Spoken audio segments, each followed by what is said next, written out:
vulnérable, je préfère négocier au lieu d'être chassé du troupeau. Vous comprenez? Et ça continue tout le long, tous les 5 minutes de nouveau, le poulain, il baissait la tête. Et à chaque fois, la jument laissait approcher. Et après quelques heures de cette grande performance qu'il avait observée, Monty Roberts, en effet, le poulain, la jument, il l'a laissé rejoindre le troupeau. Et après ce moment-là, plus jamais, le poulain a attaqué un autre cheval. Il était sage comme un petit garçon. Oui, c'était fait. Et ça l'a tellement impressionné, Monty Roberts, quand il est rentré, il a pris un Mustang sauvage, il l'a mis dans le corral et il a imité, il a copié la procédure, c'est-à-dire, il n'a pas pris une fouet, mais il a pris une corde, il se met au milieu, et il a vu que la main levée, il fait courir le cheval dans le corral.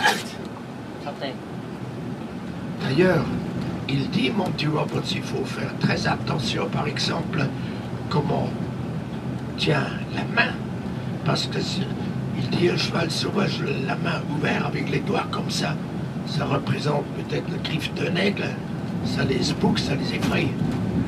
Le cheval, comme on le sait, il n'y a pas des grands dents comme un tigre, c'est un animal qui a des bonnes jambes pour courir, c'est un animal de fuite.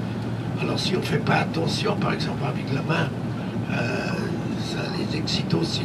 Toujours est-il, Monty Roberts, il prend sa corde, il fait courir le cheval autour du corral. Et pareil, à peu près après un quart d'heure, 20 minutes, qu'est-ce qu'il fait?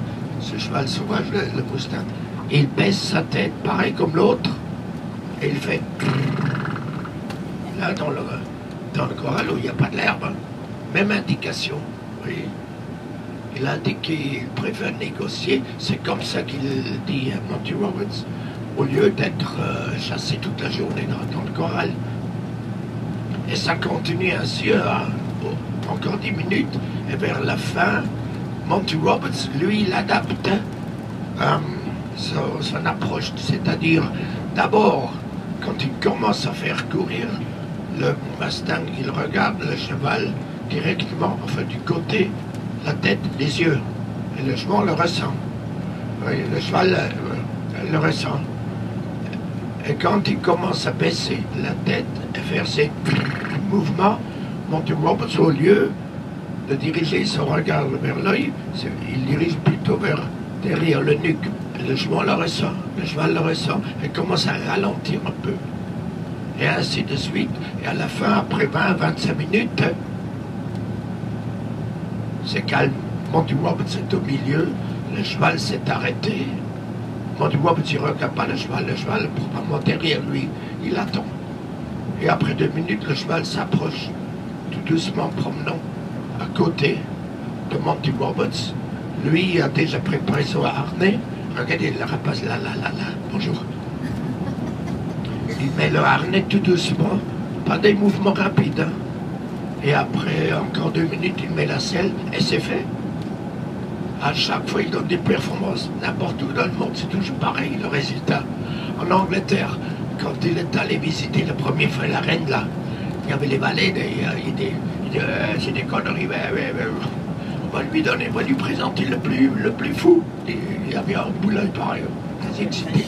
Il le présente, il donne à Monty Roberts, c'est pareil, le résultat après une demi-heure. Tout calme, c'était fait. Un bonhomme extraordinaire. Oui. Autre chose fascinante avec Monty Roberts, James Dean, comme on le sait, il faisait que